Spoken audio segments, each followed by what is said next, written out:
राधे राधे। आप लोगों पर विष्णु भगवान और लक्ष्मी माता की कृपा सदैव बनी रहे। आज माघ मास महात्म्य का 26वें अध्याय की कथा कहेंगे। आप लोग भी श्रवण करिएगा।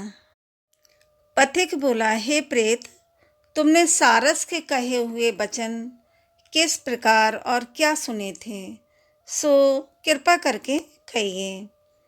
प्रेत ने कहा, हे श्रेष्ठ, कापटिक, इस घने वन में कोहरा नाम की नदी पर्वत से निकली है। उसके समीप जल से भरे अनेक सरोवर हैं, जहाँ मतवाले हाथियों से भरे हुए कुंज हैं। वहाँ पर बड़े बड़े कुमकुम और जामुन के वृक्ष हैं। एक दिन मैं घूमता घूमता उस नदी के किनारे पहुँचा और थकावट दूर करने के लिए वहाँ पर ठहर गया। वहीं पर सारस का एक जोड़ा किसी दूसरे वन से उड़कर आया और वहाँ पर पानी पीकर तथा भार्या से रमण करके बाएं पंख में सुख से मस्तक ढांपकर सो गया। इसके अनंतर उसी समय लाल मुख और तीखे दांतों वाला एक बड़ा बंदर वृक्ष से उतरकर जल्दी से वहां पर आया जहां एक सारस सोया हुआ था। उस चंचल बंदर ने कई एक पक्षियों को देखकर उस सोए हुए सारस को दृढ़ता से पैरों से पकड़ लिया और तो सब पक्षी उड़कर वहां से चले गए, परंतु सारसी भयभीत होकर विलाप करती हुई वहाँ ही रुक गई। नींद के दूर होने तथा भय से नेत्र खोलकर सारस ने बंदर को देखा और मधुर वाणी से कहने लगा कि हे बंदर, तुम बिना अपराध के मुझको क्यों दुख देते हो? इस संसार में राजा भी केवल अपराधियों को ही दंड देता है। तुम्हारे जैसे श्रेष्ठ प्राणी किसी को पीड़ा नहीं देते। हम अहिंसक और दूसरे कामों को नहीं देखते। जल की काई खाने वाले, आकाश में उड़ने वाले, वन में रहने वाले, अपनी स्त्री से प्रेम करने वाले, दूसरों की स्त्री को त्यागने वाले, दूसरों की बुराई से दूर रहने वाले, चोरी ना करने वाले, बुरों की संगति से वर्जित, किसी को कष्ट ना देने वाले हैं।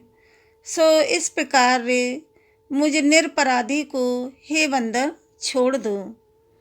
मैं तुम्हारे पहले जन्म के सब वृत्तांत जानता हूँ, परंतु तुम मुझको नहीं जानते।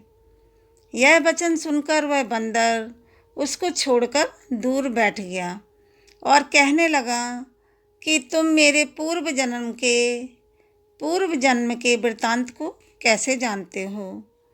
तुम अज्ञानी पक्षी हो और मैं वन में घूमने वाला हूँ। यदि तुम मेरे पूर्व जन्म के वृत्तांत को जानते हो तो वह सब मुझसे कहो। सारस कहने लगा कि मैं अपनी जाति के स्मृति के बल से तुम्हारे पूर्व जन्म का सब वृत्तांत जानता हूँ। तुम पूर्व जन्म में विंध्य पर्वत के राजा थे और मैं तुम्हारे कुल का पूज्य पुरोहित था। तुम राजा होकर अपनी प्रजा को पीड़ा दिया करते थे।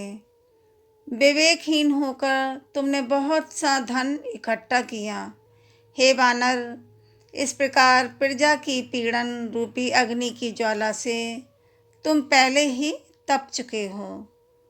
पहले तुम कुंभी पाक नरक में फेंके गए, जहाँ बारंबार मरने तथा जन्म लेने पर तुम 3000 वर्ष तक उस नरक की तीव्र अग्नि की यातना सहन करते रहे।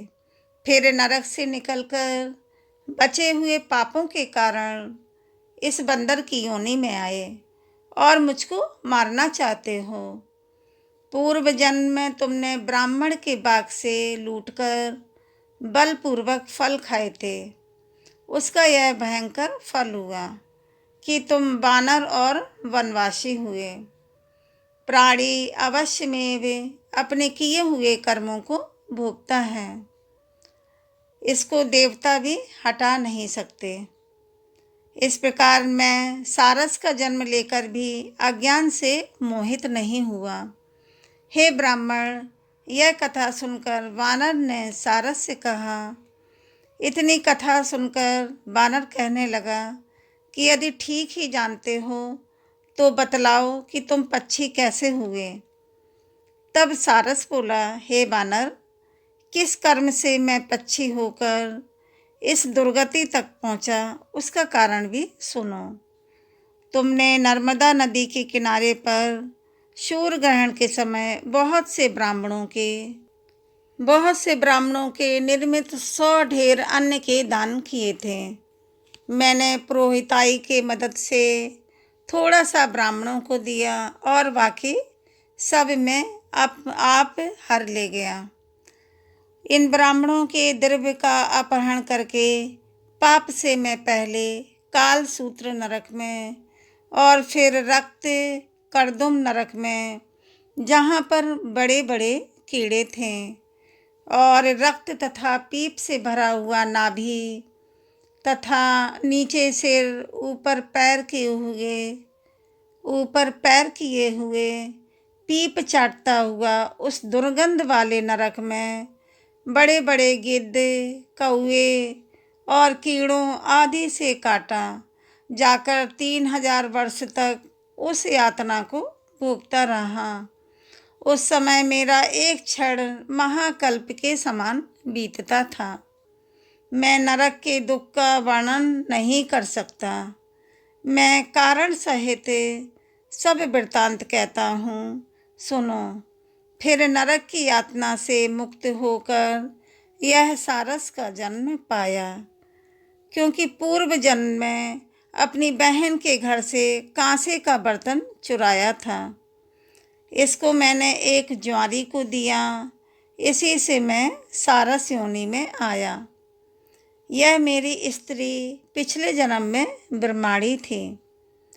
इसने भी कांसे की चोरी की थी। पिछले जन्म में मेरी ब्राह्मणी थी, इसने भी कांसे की चोरी की थी। इसी से यह मेरी स्त्री और सारसी हुई। यह सब मैंने तुमसे कर्म फल कहा। बीती हुई और वर्तमान स्थिति ऐसी है। अब भविष्य की बात भी सुनो। अब मैं, तुम और यह मेरी स्त्री भी हंस होंगे और काम रूप देश में सुख से निवास करेंगे। फिर इसके पश्चात गाय की योनि में होंगे और फिर जाकर दुर्लभ मनुष्य योनि को प्राप्त होंगे। इसमें मनुष्य पाप और पुण्य दोनों ही कर सकता है। इस प्रकार शिव जी की माया से यह सारा जगत मोह को प्राप्त होता है। न केवल हम ही वरन इस संसार के सभी जीव प्रवृत्ति मार्ग में फंसकर अच्छे और बुरे कर्म करते हैं और उसका फल भोगते हैं। इसीलिए सब प्राणियों को धर्म का सेवन करना चाहिए। देवता, असुर, मनुष्य, व्याघ्र, कीड़े मकोड़े सभी से यह कंटक रूपी मार्ग नहीं छूटता। केवल वेदांत जानने वाले योगी ही इस मार्ग से बच सकते हैं। इसी कारण बड़े बड़े महात्मा भी कर्म फल को टाल नहीं सकते। इस उपाय से तथा बुद्धि से कोई भी इसको नहीं बदल सकता। तुम पहले राजा थे, फिर नरक में गए, अब बंदर की योनि में वन वन फिरते हो और फिर भी ऐसा ही जन्म पाओगे।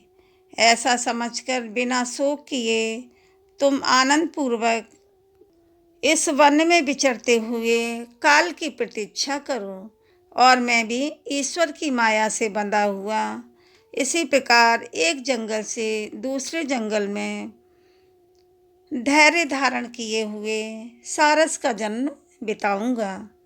तब वानर ने कहा, पहले जन्म में मैं तुम्हारी पूजा करता था। अब तुम मुझको प्रणाम करते हो। तुम जाति के स्मरण से मेरे पूर्व जन्म के वृत्तांत को जानते हो। तो हे सारसी, तुम आनंद पूर्वक रहो, तुम्हारा कल्याण हो। तुम्हारे वचनों को सुनकर मैं मोह रहित होकर वन में विचरूंगा। प्रेत ने कहा, हे ब्राह्मण, मैंने नदी के तट पर बंदर और सारस का यह सुंदर परम पवित्र संवाद सुना। तब मुझको बोध हुआ और मोह तथा शोक का नाश हुआ। यह अपूर्व रहस्य सब पापों का नाश करने वाला है। जो कोई भक्ति पूर्वक इसको पढ़ता है या सुनता है, उसका अज्ञान दूर होकर उसे ज्ञान की प्राप्ति होती है और विष्णु भगवान की कृपा होती है। माघ मास महात्म्य का 26वां अध्याय समाप्त हुआ। बोलो विष्णु भगवान लक्ष्मी माता की जय। वीडियो को लाइक, शेयर, सब्सक्राइब करें। राधे राधे।